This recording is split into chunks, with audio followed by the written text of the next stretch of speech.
నమస్కారం public vision వార్తలకు స్వాగతం. నా పేరు లక్ష్మి. వార్తల్లో ముందుగా హెడ్లైన్స్. శాసనసభలో సభ్యులతో ప్రమాణ స్వీకారం చేయించిన ప్రొటెం స్పీకర్ గోరంట్ల బుచ్చయ్య చౌదరి.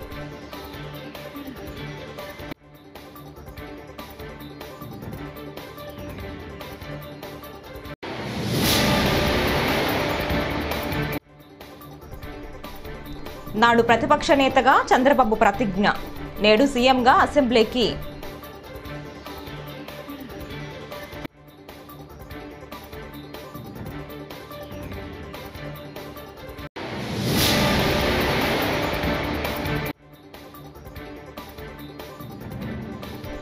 నా పేరు మార్పు వెనక ఎవరి ఒత్తిడి లేదు, ముద్రగడ పద్మనాభరెడ్డి.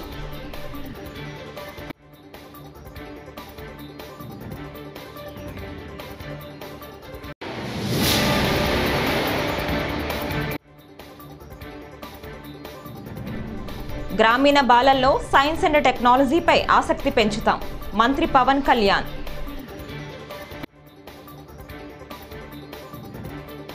ఇక డీటెయిల్స్ చూస్తే ఏపీ అసెంబ్లీ సమావేశాలు కోలాహలంగా ప్రారంభమయ్యాయి. ప్రొటెం స్పీకర్ గోరంట్ల బుచ్చయ్య చౌదరి తన స్థానంలో ఆసీనులయ్యాక జనగణమన గీతాన్ని ఆలపించారు. అనంతరం సభ్యులకు ప్రొటెం స్పీకర్ సభా నియమాలు వివరించారు. ఆ తర్వాత ముఖ్యమంత్రి చంద్రబాబు నాయుడు ఎమ్మెల్యేగా ప్రమాణ స్వీకారం చేశారు.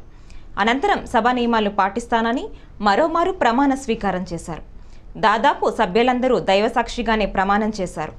మంత్రుల ప్రమాణ స్వీకారం తరువాత వైసీపీ అభ్యర్థన మేరకు వైసీపీ అధినేత జగన్ ప్రమాణం చేశారు. శ్రీ నారా చంద్రబాబు నాయుడు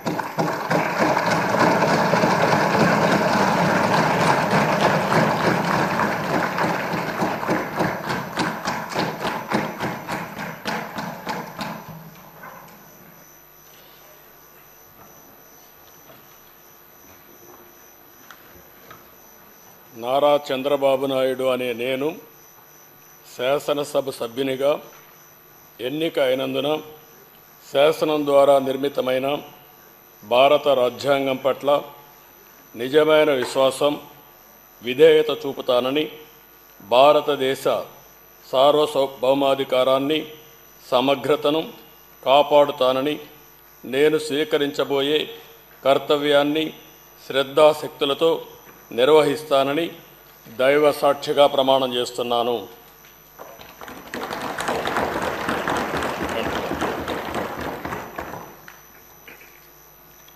శ్రీ కొణిదల పవన్ కళ్యాణ్.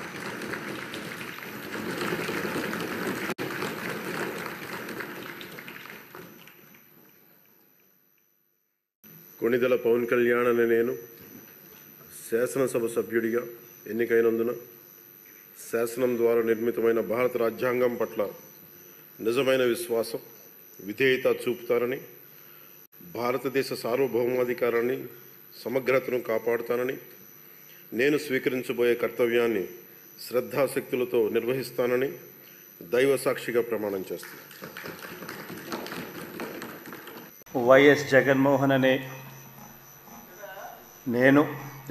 రెడ్డి అనే నేను శాసనసభ సభ్యునిగా ఎన్నికైనందున శాసనం ద్వారా నిర్మితమైన భారత రాజ్యాంగం పట్ల నిజమైన విశ్వాసం, విధేయత చూపుతానని, భారతదేశ సార్వభౌమాధికారాన్ని, సమగ్రతను కాపాడుతానని, నేను స్వీకరించబోయే కర్తవ్యాన్ని శ్రద్ధాశక్తులతో నిర్వహిస్తానని దైవసాక్షిగా ప్రమాణం చేస్తున్నాను.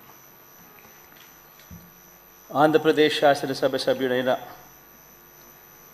వైఎస్ జగన్మోహన్ రెడ్డి అనే నేను సభా నియమాలకు కట్టుబడి ఉంటానని, వాటిని అనుసరిస్తానని, సభా మర్యాదలను పాటిస్తానని, సాంప్రదాయాలను గౌరవిస్తానని దైవసాక్షిగా ప్రమాణం చేస్తున్నాను. అసెంబ్లీ సమావేశాల కోసం ఏపీ ముఖ్యమంత్రి నారా చంద్రబాబు నాయుడు అసెంబ్లీకి వచ్చారు. ఈసారి ఆయన రాకకు ఎంతో ప్రాధాన్యం ఏర్పడింది. 2.5 ఏళ్ల క్రితం ఆయన భార్య భువనేశ్వరిని నిండు అసెంబ్లీలో అవమానించడాన్ని జీర్ణించుకోలేకపోయిన చంద్రబాబు తీవ్ర మనస్తాపంతో అసెంబ్లీని వీడారు.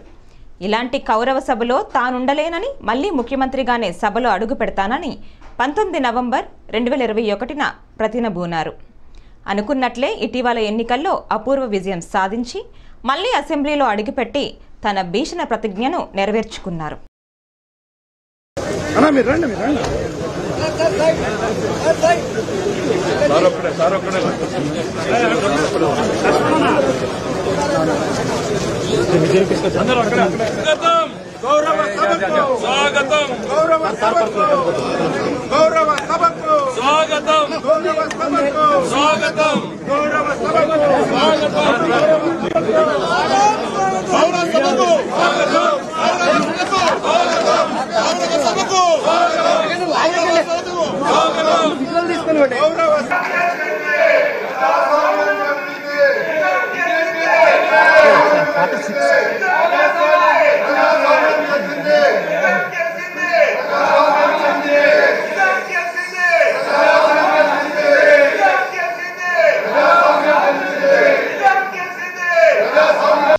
ఏపీ డిప్యూటీ సీఎం పంచాయతీరాజ్, గ్రామీణాభివృద్ధి, గ్రామీణ తాగునీటి సరఫరా, పర్యావరణం, అడవుల, సైన్స్ అండ్ టెక్నాలజీ శాఖల మంత్రి పవన్ కళ్యాణ్ నేడు తన శాఖలపై సమీక్ష నిర్వహించారు.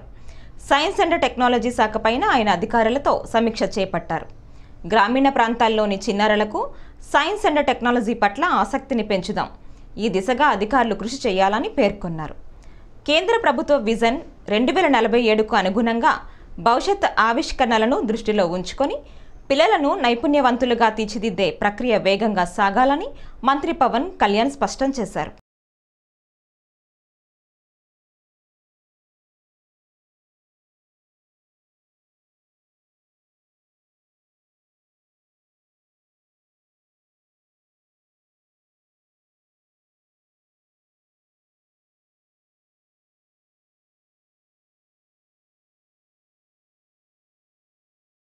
పిఠాపురంలో పవన్ కళ్యాణ్ గెలిస్తే తన పేరును ముద్రగడ్డ పద్మనాభరెడ్డిగా మార్చుకుంటానన్న ముద్రగడ్డ పద్మనాభం అన్నంత పని చేశారు. పేరు మార్పు కోసం ప్రభుత్వపరమైన అన్ని ప్రక్రియలు పూర్తి చేసి గెజెట్ నోటిఫికేషన్ను కూడా తెచ్చుకున్నారు. ఈ నేపథ్యంలో ఆయన ఓ వీడియో సందేశం వెలువరించారు. తన పేరు మార్పు వెనుక ఎవరి ఒత్తిడి లేదని స్పష్టం చేశారు.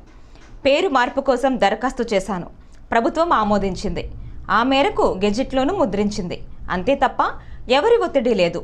నా ఒత్తిడి వల్లే, నా అభ్యర్థనతోనే ప్రభుత్వం ఇంత త్వరగా పేరు మార్పు ప్రక్రియ పూర్తి చేసింది. లేదు అని పవన్ కళ్యాణ్ గారు తరచూ మాట్లాడుతూ ఉండేవారండి. నా ఇమేజ్ పెంచుకోవడం కోసం ఉద్యమం చేపట్టాడు తప్ప నేనే లాభం పొందాను అనే మాటలు ఎక్కువగా వచ్చేవండి. నేను చేతకానోడిని, అసమర్థుడిని, అమ్ములు పోయాను కాబట్టి ఆ రోజు ఉద్యమాన్ని కొనసాగించలేకపోయిన పవన్ కళ్యాణ్ గారు కాపులకి నేను వారి కోరిక నెరవేర్చలేకపోయాను. రాష్ట్ర ప్రభుత్వం, కేంద్ర ప్రభుత్వం కూడా మీ చేతిలో ఉన్నాయి. కాపుల యొక్క చిరకాల కోరిక తీర్చే అవకాశం, తీర్చే దమ్ము, ధైర్యం మీకు ఉందని నేను అనుకుంటా ఉన్నాను. ఆ దిశగా మీరు తలుచుకుంటే కొన్ని రోజుల్లోనే రాష్ట్రంలోనూ కేంద్రంలోనూ ఆ రిజర్వేషన్ ఇప్పించగల సత్తా మీకు ఉందని నేను భావిస్తూ ఉన్నాను. ప్రత్యేక హోదా కోసం ఒక అడుగు ముందుకు వేయమని నేను కోరుతా ఉన్నానండి. మీ ప్రభుత్వం యొక్క అండతో కేంద్ర ప్రభుత్వం నడిచే పరిస్థితి వచ్చింది కాబట్టి మీ మాటకి చాలా విలువిస్తారు కాబట్టి ప్రత్యేక హోదా కార్యక్రమం మీద కూడా దృష్టి పెట్టమని. మరొకటి, ఏపీలో టీడీపీ కూటమి ప్రభుత్వం ఏర్పడిన అనంతరం నేడు తొలిసారిగా అసెంబ్లీ సమావేశం నిర్వహించారు. ప్రొటెం స్పీకర్ గోరట్ల బుచ్చయ్య చౌదరి ఎమ్మెల్యేలందరితో ప్రమాణ స్వీకారం చేయించారు. ఇక అసెంబ్లీ స్పీకర్గా టీడీపీ సీనియర్ ఎమ్మెల్యే చింతకాయల అయ్యన్న పాత్రుడు ఎన్నికల లాంఛనం కానుంది. శాసనసభ స్పీకర్గా అయ్యన్న పాత్రుడి తరపున కూటమి నేతలు నామినేషన్ దాఖలు చేశారు. డిప్యూటీ సీఎం పవన్ కళ్యాణ్, మంత్రులు నారా లోకేష్, అచ్చెన్నాయుడు, సత్యకుమార్ యాదవ్, నాదెండ్ల మనోహర్, సీనియర్ ఎమ్మెల్యే ధూళిపాల నరేంద్ర కుమార్, అయ్యన్నపాత్రుడి నామినేషన్ పత్రాలను అసెంబ్లీకి కార్యదర్శి అందించారు.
మంత్రిగా పవన్ కళ్యాణ్ పంచాయతీరాజ్, గ్రామీణాభివృద్ధి, అటవీ పర్యావరణ శాఖల్లో చేయాల్సిన పని చాలా ఉందని ఆయన సోదరుడు జనసేన నేత నాగబాబు అన్నారు. అధికారాన్ని ప్రజలు సేవ చేసేందుకే పవన్ వినియోగిస్తారని చెప్పారు. పవన్ సినిమాల్లో మాత్రమే పవర్ స్టార్ అని, రాజకీయాల్లో ఆయన నిజమైన హీరో అని నాగబాబు పేర్కొన్నారు. ఆయన తీసుకున్నటువంటి పంచాయతీరాజ్ కానీ అటవీ పర్యావరణం ఇవన్నీ కూడా చాలా డీటెయిల్డ్గా పనిచేయాల్సిన శాఖలు ఇవి. ఆయన టోటల్గా అక్కడ ఫోకస్ అయ్యాడు. ఆయన అసలు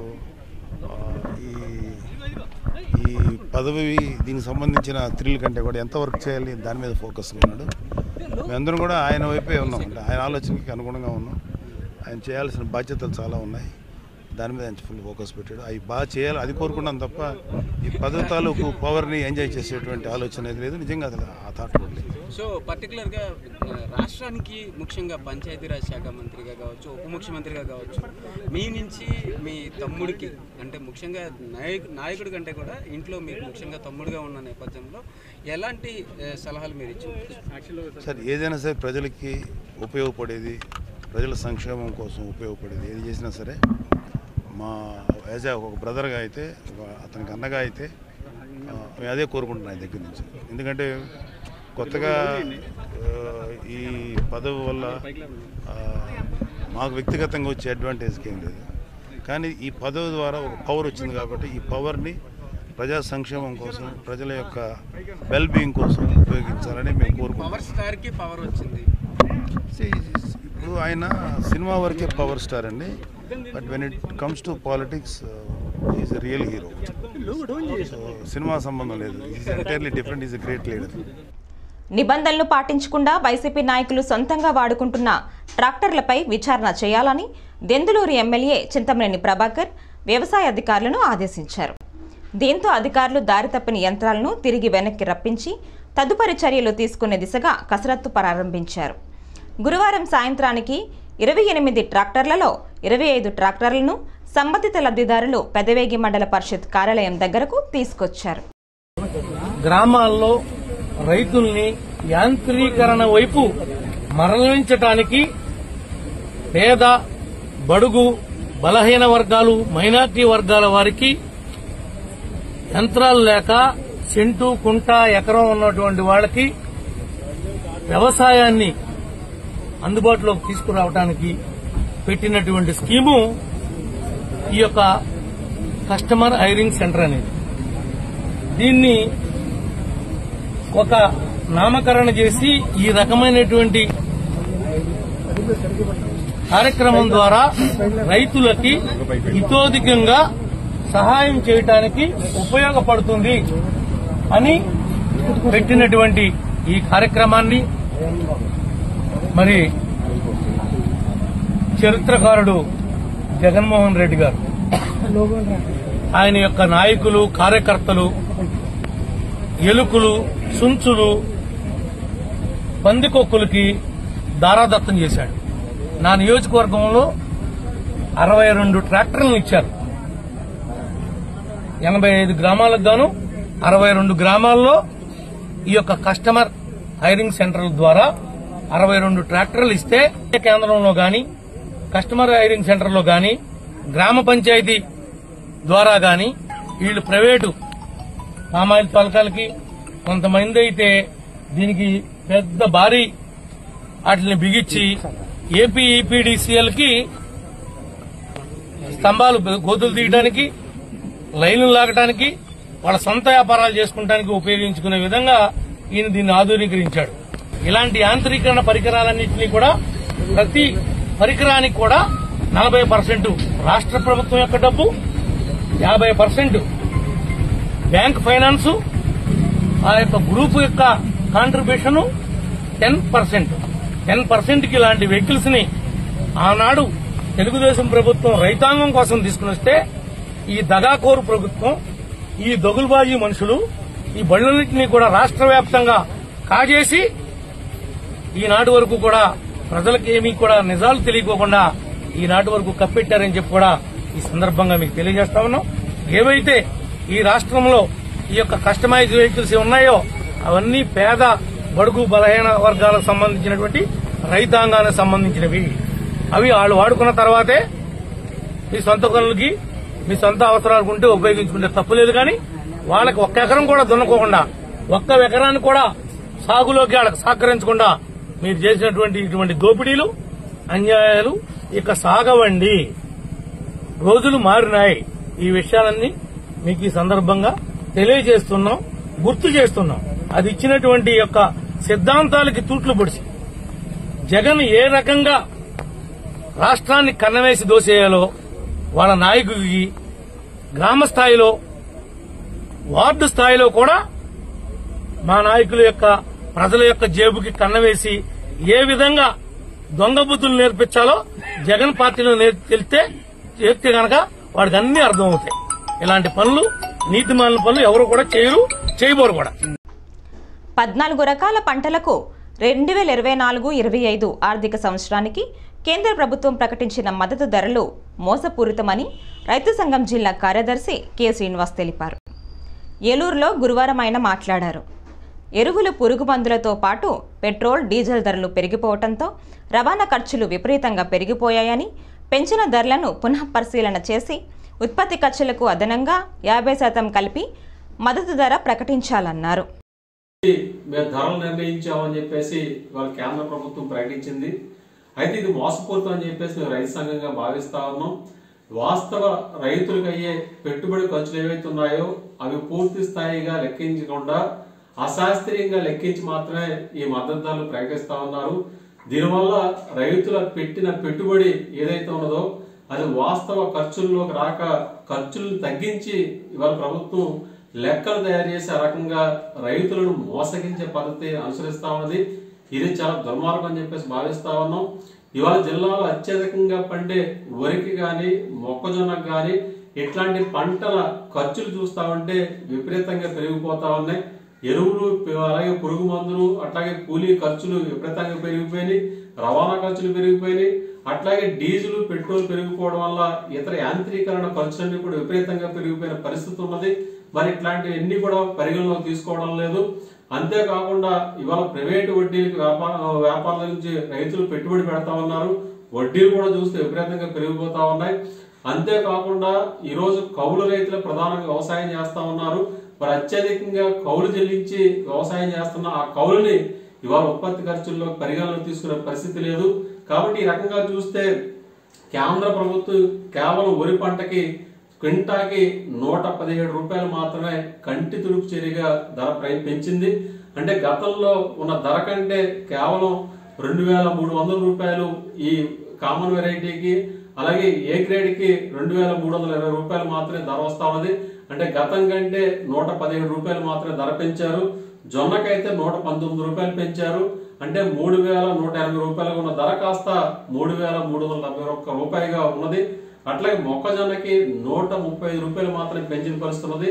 అంటే 2090 రూపాయలు ఉన్న ధర కాస్త క్వింటా మొక్కజొన్నకి 2225 రూపాయలు మాత్రమే ధర పెరిగింది. కందులు బాపట్ల జిల్లాలో యువతిపై అత్యాచార ఘటనపై సీఎం చంద్రబాబు సీరియస్ అయ్యారు. హత్య జరిగిన ప్రాంతానికి వెళ్లాలని, బాధిత కుటుంబాన్ని కలవాలని హోంమంత్రి అనితను ఆదేశించారు. వేగంగా దర్యాప్తు చేసి నిందితులకు కఠిన శిక్ష పడేలా చూడాలన్నారు. ఈ రోజు ఉదయం చీరాల మండలం ఈపురుపాలెంలోని రైలు పట్టాల వద్ద యువతి మృతదేహం కనిపించింది. అత్యాచారం, హత్యగా పోలీసులు కేసు నమోదు చేశారు. అందరికీ నమస్కారం. ఈరోజు ఈపురుపాలెం పోలీస్ స్టేషన్ లిమిట్స్లో చీరాల సబ్ డివిజన్లో ఒక అన్ఫార్చునేట్ ఇన్సిడెంట్ జరిగింది.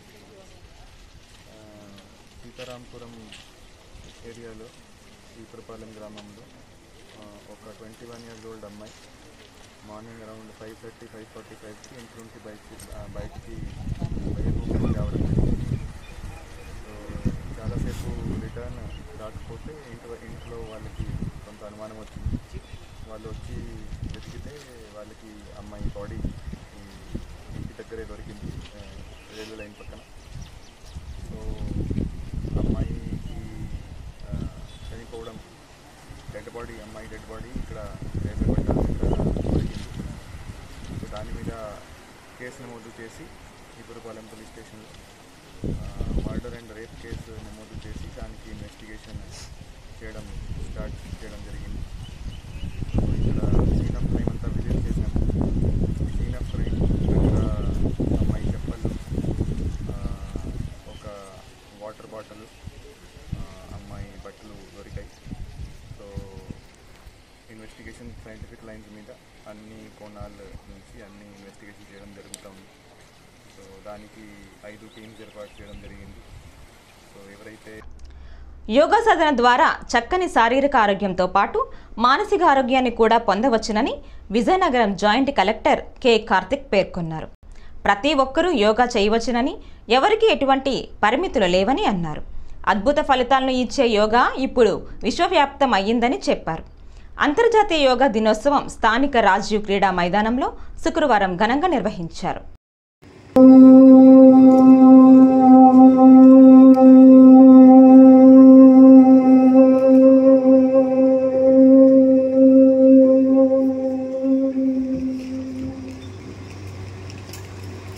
చిన్న ప్రార్థన చేసుకుందామండి. నేను చెప్తాను, మీరందరూ కూడా మానాం సిజానతా దేవా భాగం భాగం యథా ఉపాసతే. Neck forward and backward. నెమ్మదిగా గాలిని వదిలేస్తూ ఎక్సేల్ కిందకి దింపండి. అలాగే వెనక్కి డౌన్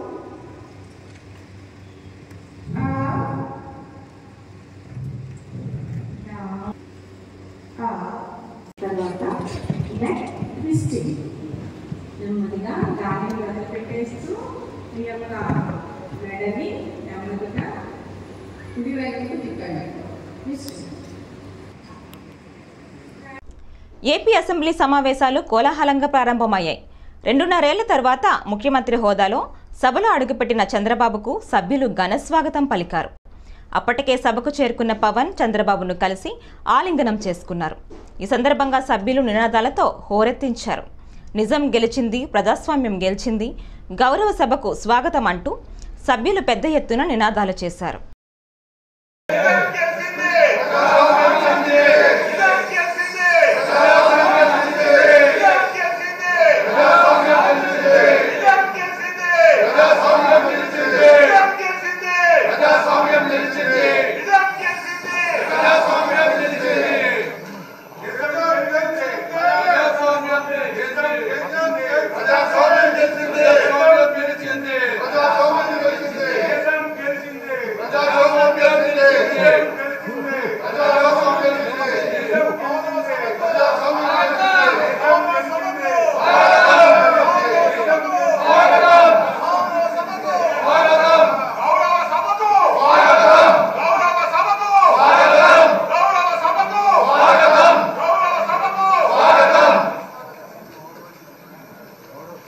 విశాఖ భీమిలి పిఎం పాలెంలో ఉన్న టిట్కో గృహాలను గురువారం సందర్శించిన భీమిలి ఎమ్మెల్యే గంటా శ్రీనివాసరావు ఈ కార్యక్రమంలో మాట్లాడుతూ, మొన్న జరిగిన ఎన్నికల్లో ప్రజల ఆశీస్సులతో పాటు నాయకత్వంలో ఎన్నడూ లేని ఘన విజయాన్ని కూటమి అధికారం సాధించింది. గత 5 ఏళ్లలో రాష్ట్రం గాడి తప్పింది. కూటమి అధికారంలోకి వచ్చిన వెంటనే గాడిలోకి పెట్టడం జరిగింది. ఎన్నికల్లో ప్రజల ఆశీస్సులతోటి మన ప్రీతం నాయకులు చంద్రబాబు నాయుడు గారి నాయకత్వంలో కూటమి జనసేన భారతీయ జనతా పార్టీతో కలిపి ఒక చరిత్రలో వెలుగని ఘన విజయం సాధించడం, 63% పైగా ఓట్ బ్యాంకులతోటి, అలాగే 93% సీట్లు గెలుచుకొని మరి ముఖ్యమంత్రిగా మన చంద్రబాబు నాయుడు గారు, అలాగే డిప్యూటీ చీఫ్ మినిస్టర్గా పవన్ కళ్యాణ్ గారితో పాటు రాష్ట్ర మంత్రివర్గం కూడా అందరూ ఛార్జీ తీసుకొని పరిపాలన ఏదైతే గత 5 సంవత్సరాల్లో గాడి తప్పిందో దాన్ని మళ్ళీ గాడిలో పెట్టే ప్రయత్నం కూడా స్టార్ట్ అయింది. మనం చూసాం ముఖ్యమంత్రిగా చంద్రబాబు నాయుడు గారు తొలి సంతకాలు కూడా మొత్తం 5 సంతకాలు పెట్టడం, ఏదైతే ఎన్నికల సమయంలో మేనిఫెస్టోలో చెప్పారో ఆ మేనిఫెస్టో అమల్లో భాగంగానే ఆ 5 సంతకాలు కూడా పెట్టడం జరిగింది. మొట్టమొదటి సంతకం ఏదైతే మెగా డిఎస్సి కావచ్చు, అలాగే అన్న క్యాంటీన్ కావచ్చు, దాంతోపాటు ముఖ్యంగా పెన్షన్లు ఏదైతే 4,000 చేస్తున్నారో అది కావచ్చు, దాంతోపాటు ఈ వార్తలు ఇంతటితో సమాప్తం. నమస్కారం.